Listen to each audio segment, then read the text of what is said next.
Monsieur le président, madame la ministre, monsieur le président de la commission, madame la rapporteure, nous examinons aujourd'hui un texte majeur, le projet de loi relatif au transfert de l'État des personnels enseignants du premier degré de Wallis-et-Futuna. Cette réforme est attendue depuis longtemps.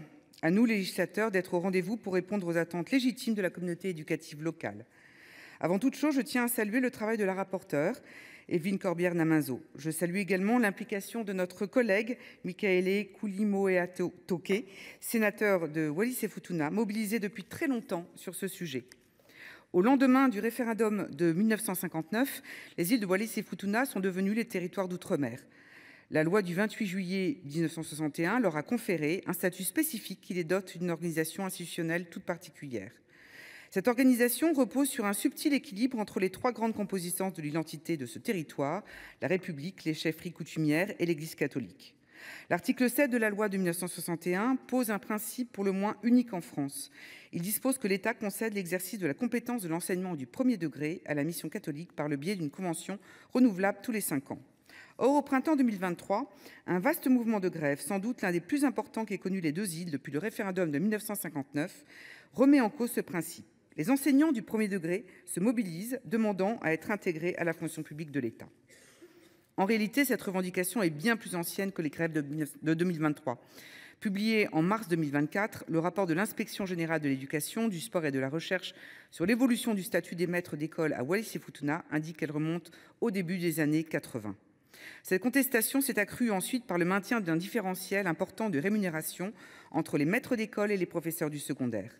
Alors que les premiers bénéficiaient d'une majoration de traitement au coefficient de 1,7, les seconds, en tant que fonctionnaires de l'État, bénéficiaient d'une indexation au taux de 2,05. L'ampleur des grèves de 2023 a donné une toute autre dimension à cette remise en cause.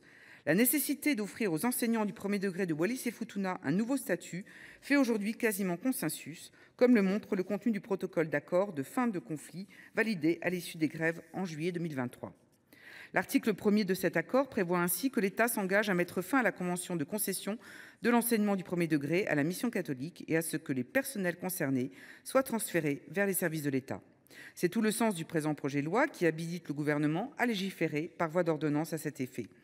Ces ordonnances permettront aussi aux enseignants de choisir pour leur retraite entre le régime spécial dont relève leur corps d'intégration et celui géré par la Caisse des prestations des îles Wallis-et-Futuna. En conséquence et en responsabilité, le groupe Les Indépendants votera en faveur de ce texte. Néanmoins, nous regrettons qu'une telle réforme passe dans un délai aussi court, à quelques semaines avant la fin du contrat de concession actuellement en vigueur. Les enjeux relatifs à l'enseignement du premier degré de Wallis-et-Futuna sont immenses. Les évaluations en français et en mathématiques à l'entrée en 6e ont montré des écarts importants, autant avec la métropole qu'avec les autres territoires d'outre-mer. Ainsi, 40% des élèves de ces deux îles n'atteignent pas le niveau de maîtrise satisfaisant en français, contre 11% au niveau national. Pour ce qui est des mathématiques, 65% de ces élèves ont un niveau insuffisant, contre 28% de l'échelle nationale. Au-delà de l'intégration des maîtres d'école dans la fonction publique d'État, se pose la question de l'organisation de l'enseignement primaire. Nos concitoyens de Wallis-et-Futuna font partie intégrante de la République. Nous leur devons d'être mobilisés pour un fonctionnement efficace de l'école, dans le respect de leurs spécificités locales, au service de l'ensemble de la communauté éducative de Wallis-et-Futuna. Je vous remercie.